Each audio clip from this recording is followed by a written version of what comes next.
প্রিয় নবী সাল্লাল্লাহু আলাইহি সাল্লাম মনে হয় আমাদের বর্তমান পরিস্থিতি দেখে দেখে এই হাদিসটা রচনা করেছিলেন। না হলে খেয়াল করে দেখুন, রাতের অন্ধকার যেমন দিনের আলোকে গ্রাস করে ফেলে, ফিতনা ঠিক তেমনিভাবে আমাদেরকে গ্রাস করে ফেলেছে।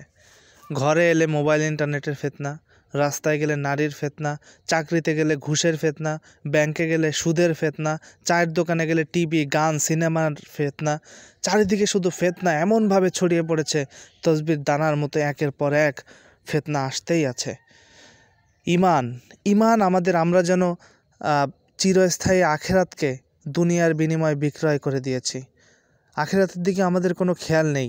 আমাদের সকাল ইমান থাকছে তো বিকালে ইমান নষ্ট হয়ে যাচ্ছে। আমরা এমন কারো পাশে দাঁড়াচ্ছি হয়তো সে আমার নবীর বিরুদ্ধে কথা বলে, আমরা এমন কারো পাশে দাঁড়াচ্ছি হয়তো যে আমার নবীকে নিয়ে কটূক্তি করে, আমরা এমন কারো পক্ষে থাকছি যে নাকি আমার নবীকে নিয়ে হাস্য রসাত্মক কর্মকাণ্ড সৃষ্টি করে, আমরা এমন কারো পাশে দাঁড়াচ্ছি যে আমার কোরআনের বিরুদ্ধে, আমরা এমন কারো পাশে দাঁড়াচ্ছি যে আমার আল্লাহর বিধানের বিরুদ্ধে।